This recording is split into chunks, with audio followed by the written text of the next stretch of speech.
तो अपने आप से पूछो कि यह सारे खजाने जमा हैं और बढ़ाने का साधन है समय पर कार्य में लगाना। फिर बाबा ने कहा, अथॉरिटी में सबसे ज़्यादा अनुभव की अथॉरिटी गाई जाती है। क्यों गाई जाती है? क्योंकि अनुभव ही ऐसा चीज़ है जिसे कोई भी आत्मा सुनना पसंद करती है और दूसरे भी इसको धारण कर सकते हैं। इसलिए बाबा ने अनुभव को बहुत ज़्यादा जोर दिया है। तो वो अनुभव भी तब होगा जब हमारी जीवन में वैसी परिस्थितियाँ आई हैं और उस पर हमने ओवरकम किया है, और फिर ये सबके भगवान के दिव्य खजाने के द्वारा, तो फिर सामने वालों को भी असर होता है और फिर सामने वाले भी इसको फिर धारण करना चाहते हैं। जैसे एग्जाम्पल है, जैसे ज्ञान के खजाना में बाबा ने कहा कि हर सीन कल्याणकारी है, तो इसे जब खराब परिस्थिति आई तब भी यह बाबा पे ड्रामा पे निश्चय रखा कि हर सीन कल्याणकारी है, बाबा मेरे साथ है तो कुछ गलत हो नहीं सकता है। और ऐसा चमत्कार हुआ कि भयंकर तूफान जैसे परिस्थिति रुई के समान हो गई। ये मैं अपना अनुभव सुना रही हूँ कि जब मेरे साथ बहुत ही भयंकर हुआ था, जिसका सल्यूशन आसपास में किसी के साथ भी नहीं था, आसपास वाले घर वाले भी डर गए थे, सब होपलेस हो गए थे, इतनी भयंकर परिस्थिति आई थी।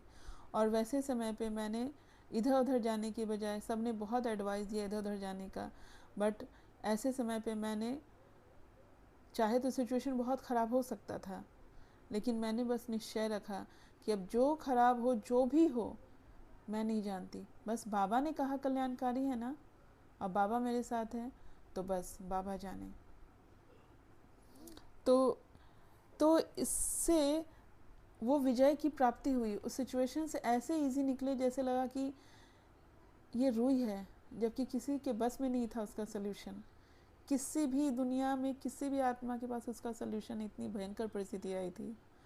और जब बाबा पे निश्चय रखा, ज्ञान पे निश्चय रखा, तो कैसे वो परिस्थिति रूई के समान बन गई, इतनी हल्की हो गई।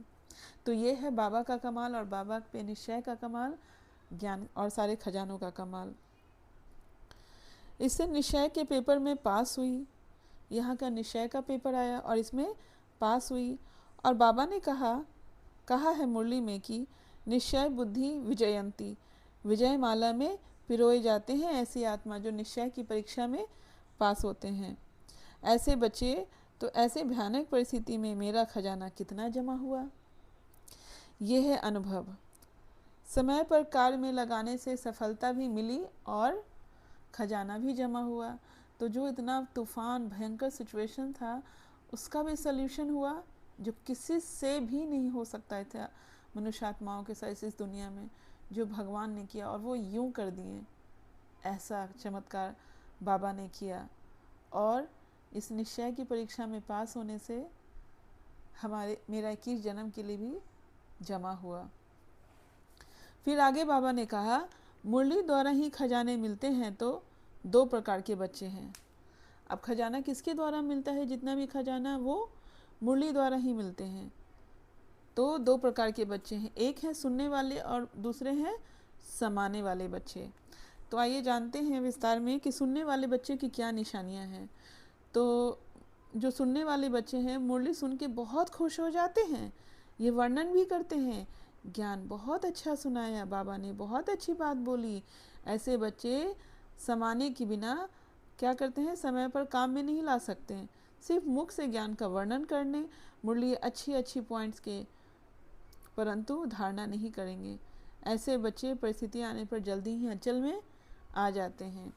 और दूसरे प्रकार के जो बच्चे हैं, समाने वाले बच्चे अनुभवी बन जाते हैं, क्योंकि समाया हुआ ज्ञान की बातें समय पर कार्य में लगाते हैं, खजाने को बढ़ाते हैं समाने वाले बच्चे। ऐसे बच्चे फुल अर्थात भरपूर होते हैं। कैसे बच्चे भरपूर होते हैं? समाने वाले बच्चे, जिस कारण परिस्थिति भयंकर तूफान जैसा सिचुएशन आने पर भी हलचल में नहीं आएंगे, सदैव वो स्टेबल रहेंगे। खजाने को बढ़ाना अर्थात सदैव कार्य में लगाना। तो जो जितने भी बाबा के द्वारा जो खजाने मिले हैं, वो सबको जितना कार्य में लगाएंगे उतना ज़्यादा आपका खजाना बढ़ेगा। फिर आगे बाबा ने कहा जितना खजानों को कार्य में लगाते उतना बढ़ता जाता है। तो अब इसको हम समझते हैं विस्तार में कि कैसे। तो ज्ञान द्वारा निश्चय के खजाना एग्जाम्पल दिया कि ड्रामा का हर सीन कल्याणकारी है, वैसे ही याद के खजाने से सर्व शक्तियाँ प्राप्त होती हैं। अब जैसे एक एग्जाम्पल दिया ज्ञान के द्वारा कि ज्ञान में ही बाबा ने कहा था कि हर सीन कल्याणकारी है, तो वैसे ही जो बाबा ने कहा कि याद के खजाने से सर्व शक्तियाँ प्राप्त होती हैं। तो जैसे अब एग्जाम्पल लेते हैं कि जैसे जब सिचुएशन बहुत ख़राब है वहाँ सामना करने की शक्ति चाहिए ताकि मेंटल डिस्टर्बेंस ना हो, सहन करने की शक्ति चाहिए और समाने की शक्ति चाहिए। और अगर ये सारी शक्तियाँ अभी यूज़ किया तो हम स्टेबल रहेंगे और हमारे खजाने और बढ़ेंगे, क्योंकि ख़राब सिचुएशन में आप स्टेबल हो गए, सहन कर लिया, संभाल लिया और सामना कर लिया, तो इससे भी आपकी शक्तियाँ बढ़ेंगी। तभी हम परिवार में हो या ऑफिस में हो, तब क्या चाहिए फिर उसके बाद निर्णय की शक्ति। जब हम स्टेबल रहते हैं ना तो निर्णय शक्ति भी हमारी अच्छी होती है। तो हमने सामना कर लिया, सहन कर लिया, संभाल लिया, अब उसके बाद हम में क्या है, स्टेबिलिटी आ गई। तो अब ऐसे समय पर निर्णय की शक्ति को भी यूज़ कर पाएंगे फिर ऐसी आत्माएं। इसी प्रकार और भी शक्तियाँ समय समय पर परिस्थिति अनुसार यूज़ करने से हमारे खजाने और बढ़ते जाएंगे। इसलिए कहा जाता है कि भगवान का बच्चा, बाबा का बच्चा बनने के बाद कुछ भी अकल्याणकारी नहीं है, क्योंकि अकल्याणकारी सिचुएशन में हमने ज्ञान को, याद को, सेवा को, धारणा को यूज़ किया तो क्या हुआ, हमारा खजाना जमा हो गया। उसी प्रकार धारणा के खजानों द्वारा गुणों की प्राप्ति होती है। तो जब परिवार या कॉर्पोरेट सेक्टर या जॉब में या बिजनेस में कहीं भी बहुत टेंशन वाली, क्रोध वाली सिचुएशन तो होती ही है, आज का समय ही ऐसा है कि होता ही है, पर शांति का गुण धारण करने से, परिवार में प्रेम और शांति का गुण धारण करने से और भी बहुत सारी जगहों पे ये प्रेम और शांति का गुण धारण करने से समय पर परिस्थिति अनुसार इन 7 गुणों को यूज़ करते रहेंगे, चाहे वो परिवार हो, ऑफिस हो, जॉब हो, बिजनेस हो या फिर कहीं भी इस दुनिया में हो, तो ये 7 गुणों को जब यूज़ करेंगे तो हमारे खजाने और बढ़ते जाएंगे। इसलिए बाबा ने कहा है खजाना को जितना कार्य में लगाएंगे। कौन से कार्य में? जो भी आज हमारे साथ परिस्थितियाँ आ रही हैं उस समय लगाने पे। किसी ने बहुत अपमान कर दिया, किसी ने बहुत गुस्से से बोल दिया, किसी ने बहुत ही ज़्यादा इंसल्ट किया, किसी ने बहुत कुछ किया, तब वैसे समय में शांत और उस आत्मा के लिए नफरत नहीं, प्रेम ख़त्म नहीं होना चाहिए, तब हमारा खजाना जमा होता जाएगा। वैसे एग्जाम्पल लेते हैं ज्ञान के खजाने द्वारा। तो ज्ञान का खजाना क्या द्वारा पुराने देह और पुरानी दुनिया से जीवन मुक्ति और मुक्ति धाम जाने को प्राप्त होता है। तो इसको अब विस्तार में समझते हैं कि पुरानी देह से जीवन मुक्ति बाबा ने कहा, तो इसका अर्थ क्या हुआ? तो इसका अर्थ यही है कि देह से रिलेटेड जितने रोग कष्ट हैं, परेशानियां हैं, जब उनका प्रभाव मन पे नहीं पड़ता, किसी लोग को जब रोग होता है, बहुत दुखी रोग, बहुत परेशान हो जाते हैं वो, तो हम दुखी नहीं होते हैं, परेशान नहीं होते हैं ऐसी सिचुएशन के समय, इवन अफेक्ट भी नहीं पड़ता इन रोग कष्ट परेशानियों का, और पुराने शरीर से कोई लगाव नहीं। अर्थात दूसरा क्या कहेंगे देह के बारे में कि पुराने शरीर से कोई लगाव नहीं, अर्थात इसी में पूरा जीवन गुजार देना, बिना भगवान की याद और ज्ञान के नहीं, दिन रात देह से संबंधित विचार नहीं चले। अगर ये सब नहीं हो और देह से संबंधित ये सब विचार नहीं चले, तब कहेंगे क्या कि पुरानी देह से जीवन मुक्त, बिल्कुल उपराम अवस्था, जैसे इस शरीर में रहते हुए भी नहीं हम हैं ऐसे। तभी हमें न रोग का, न किसी प्रकार का कुछ भी होगा, और ना ही इस दुनिया की मटेरियलिस्टिक चीज़ों से कुछ भी असर होगा। फिर क्या उसमें था आगे कि पुरानी दुनिया से जीवन मुक्त, अर्थात पुरानी दुनिया क्या हुआ, पुरानी दुनिया के लोगों का जो पूरा बुरा व्यवहार है, पुरानी दुनिया की खराब परिस्थिति हैं, जब पुरानी दुनिया की चकाचौंध मायावी दुनिया में जब हमें अफेक्ट ना करे, क्योंकि आज दुनिया में इतनी ज़्यादा चकाचौंध हो गया, इतनी मटेरियलिस्टिकनेस हो गया है कि वो उसमें सब अफेक्टेड हो जाते हैं।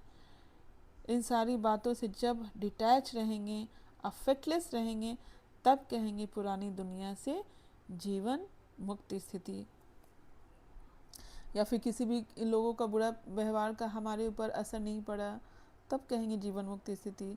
कोई बहुत ख़राब सिचुएशन आ गया, उसका प्रभाव हम पे नहीं पड़ा, तब कहेंगे जीवन मुक्ति स्थिति।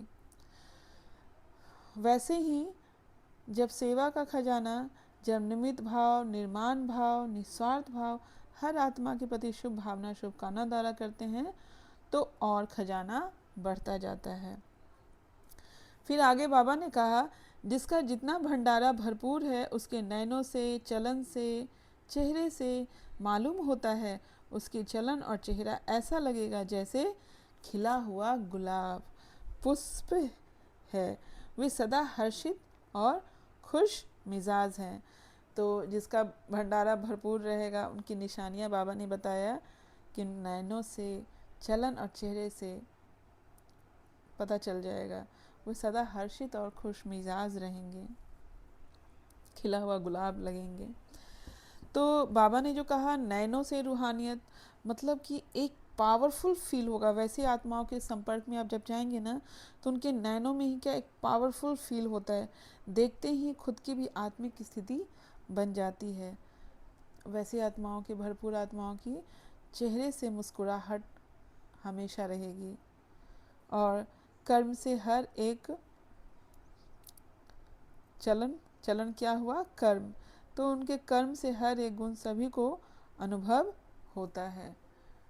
फिर आगे बाबा ने कहा, जितना खजाना भरपूर होगा, उतना ही भरपूर अवस्था में अचल अडोल होंगे। तो जितना खजाना भरपूर होगा, उतना अचल अडोल रहेंगे। फिर आगे बाबा ने कहा, यह संगम युग के लिए ही गायन है, अभी नहीं तो कभी नहीं। ये कुछ मुख्य पॉइंट्स हैं अव्यक्त मुरली के। फिर बाबा ने कहा, आध्यात्मिक शक्ति के दाता आप ब्राह्मण आत्माएं ही हो, क्योंकि होलीएस्ट, हाईएस्ट और रिचेस्ट आप आत्माएं ही हो। क्योंकि भगवान ऊंचे तो ऊंच है, तो हमें भी ऊंचे तो ऊंच बनाते हैं। जैसे कहते हैं ना, संग का रंग लगना, तो हमारा संग ही इतने ऊंचे तो ऊंच से है, तो हमारा रंग भी तो ऊंचे से ऊंच लगेगा ही। इसलिए बाबा ने कहा कि आप होलीएस्ट हो, हाईएस्ट हो, रिचेस्ट हो। होलीएस्ट इतनी कि कोई की भी धर्म पिताओं, महान आत्माएं की इतनी विधि पूर्वक पूजा नहीं होती जितनी आप देवियों की होती है। रिचेस्ट अर्थात खजाना इतना मिला, 21 जन्मों के लिए मिल गया। इतना कौन धनी होता है जिसका खजाना 21 जन्म चले, तो इतने रिचेस्ट हम बन जाते हैं। फिर बाबा ने कहा, आज विश्व में खुशी, शक्ति, स्नेह की आवश्यकता है। आप ब्राह्मण मनसा से शक्तियाँ दो, वाचा से ज्ञान दो, और कर्मणा से गुण दान दो। बहुत इंपॉर्टेंट पॉइंट है। क्या कहा बाबा ने कि आप मनसा से शक्ति दो। जब आप खुद शक्तिशाली रहेंगे तभी तो शक्तियाँ देंगे, और वो शक्तियाँ तो शिव बाबा की याद से ही आएगी। और वाचा से ज्ञान दो, और कर्मणा माना हमारा व्यवहार इतना ही फूल के समान हो, सुगंधित हो, कि गुण देते जाते हैं, तो ऐसी फीलिंग, हर कोई हमारे पास साथ रहना उसको अच्छा लगता है। तो हर कर्म में हमारे गुण दिखे, प्यार, स्नेह, सुख, शांति देने वाले कर्म, पवित्र भरे बोल। फिर आगे बाबा ने कहा, ब्रह्मा बाप ने जो 3 वरदान दिए हैं, क्या दिए हैं वो 3 वरदान? निराकारी, निरअहंकारी, निर्विकारी। इन तीनों शब्दों को अगर सेवा में लगाओ तो बहुत आत्माओं को संतुष्ट कर सकते हैं। मनसा द्वारा क्या रहना है? निराकारी। वाचा द्वारा निरअहंकारी, क्योंकि अभी सबके बोल से ही बहुत अहंकार दिखता है, तो हमारी बोल जो हो बहुत ही निरअहंकारी हो। कर्मणा द्वारा निर्विकारी, हमारा एक एक कर्म निर्विकारी होना चाहिए। मन में हम खुद को आत्मा समझ रहे हैं, माना मनसा माना निराकारी, वाचा हमारा ऐसे हो कि किसी को भी हमारे बोल से कष्ट न हो, अहंकार न दिखे, और कर्म ऐसे हो कि जिससे कोई भी विकार ना हो, कोई भी विकर्म ना हो, विकार से भरा हुआ कर्म ना हो, तो वह है करुणा द्वारा निर्विकारी। यह तीनों शब्द सेवा में लगाओ। फिर आगे बाबा ने कहा सबसे सहज पुरुषार्थ है स्नेह। नेक्स्ट है स्नेह में मोहब्बत भी, स्नेह में मेहनत भी क्या होता है, मोहब्बत में बदल जाता है। आप देखते होंगे दुनिया में भी कि जिससे मोहब्बत होता है, प्यार होता है ना, उसके लिए कोई भी काम करना बहुत ही आसान रहता है, कष्ट वाला भी कष्ट नहीं लगता है। तो वही बाबा ने कहा कि जिसको बाबा से स्नेह है ना, वो मेहनत भी मोहब्बत में बदल जाती है। बाप के स्नेही बनना अर्थात सहज पुरुषार्थ करना। जिसको बाबा से स्नेह होगा ना, जो बाप के स्नेही होंगे, मतलब जिसको बाबा बहुत प्यार करते हैं, वो सहज ही पुरुषार्थ हो जाएगा उनसे।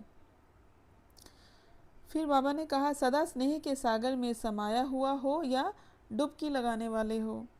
तो चेकिंग करनी है कि क्या मैं सदा बाबा की याद में, उनके लहरों में, माना कि उनके अंदर जो भी गुण और शक्तियाँ हैं वो क्या हर वक्त हम फील करते हैं, क्योंकि जब तक वो हमारे साथ साथ नहीं होंगे हमें वो फील ही नहीं होगा। तो जब हम हर पल परमात्मा के साथ होते हैं तो हमें खुशी, आनंद, शक्ति, प्रेम, दया, पवित्रता की अनुभूति होती है। तो वही, और जो डुबकी लगाने वाले होते हैं, थोड़ा देर मेडिटेशन किया और फिर अपने ही कामकाज में बिना बाबा की याद में लगे हुए हैं, तो ये क्या हुए, डुबकी लगाने वाले हुए कि बस थोड़ा मेडिटेशन किया, बस उसी समय पूरे दिन बाबा को याद में नहीं रखा।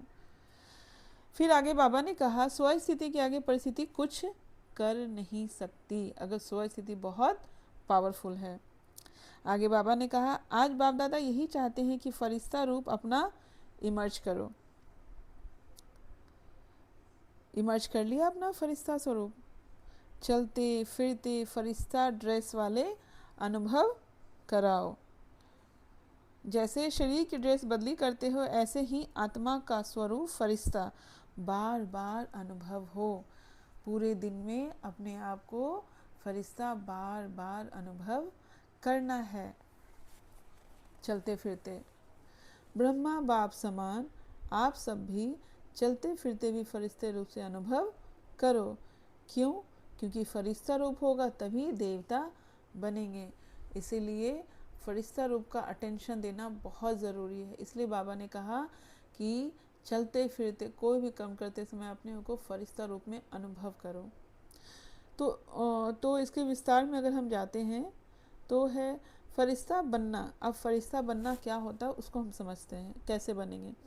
फरिश्ता बनना अर्थात एक तो खुद को लाइट प्रकाश के शरीर में खुद को अनुभव करना, बार बार फरिश्ते रूप में अर्थात खुद को प्रकाश के शरीर में अनुभव करते करते फिर ईजिली अनुभव कर पाएंगे।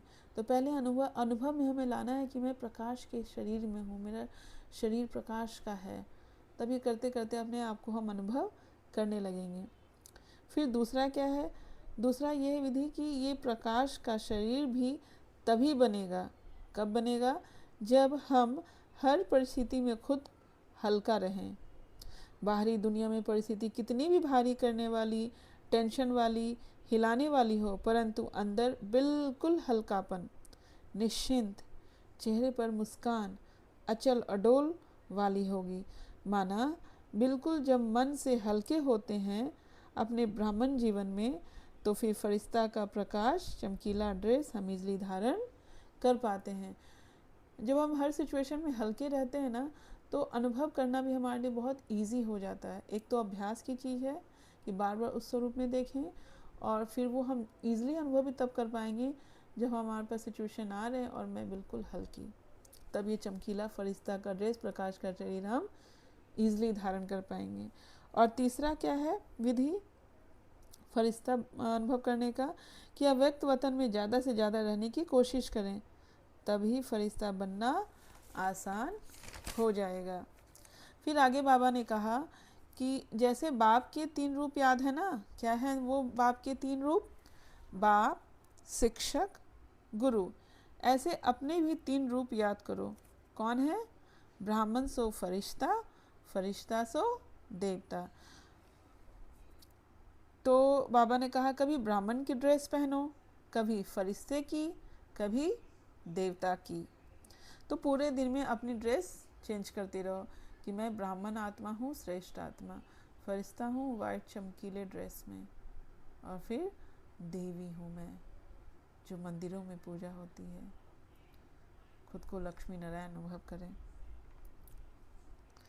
इन तीनों रूप में स्वतः ही त्रिकालदर्शी की सीट में बैठ साक्षी होकर हर कार्य करते रहेंगे।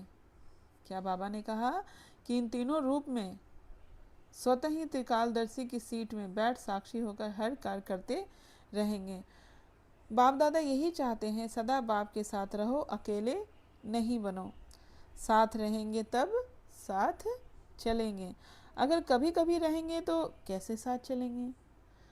भगवान को हर सेकंड साथ रखना है, उनको अनुभव करना है, तब हम उनके साथ साथ चलेंगे।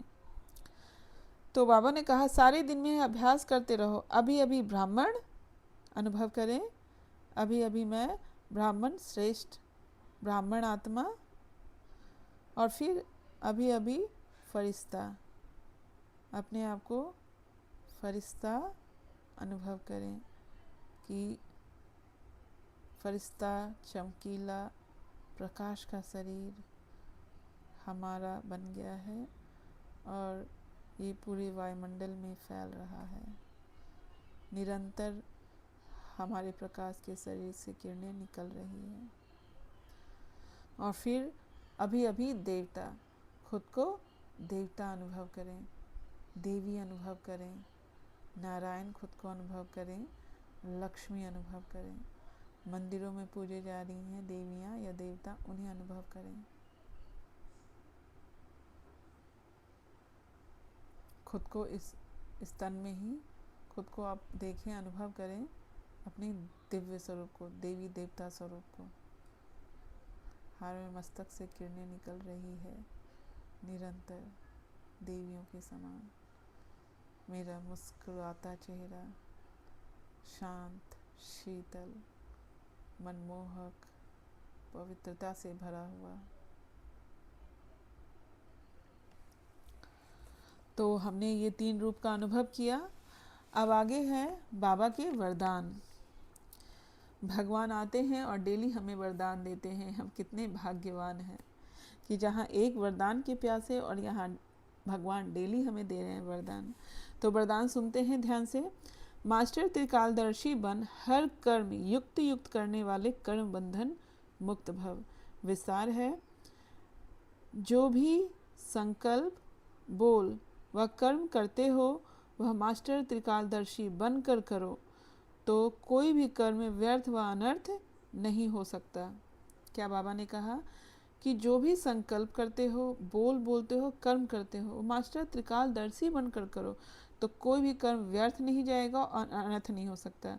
त्रिकालदर्शी का मतलब क्या हुआ? त्रिकालदर्शी अर्थात साक्षीपन की स्थिति में स्थित होकर, कर्मों की गुह्य गति को जानकर। अब जब कोई भी हम संकल्प कर रहे हैं या बोल रहे हैं या कर्म कर रहे हैं, तो उसके पीछे हमें बहुत पहले चेकिंग करनी है कि इससे कहीं हम और बंधन में तो नहीं बंधे रहे हैं, ये चेकिंग करनी है।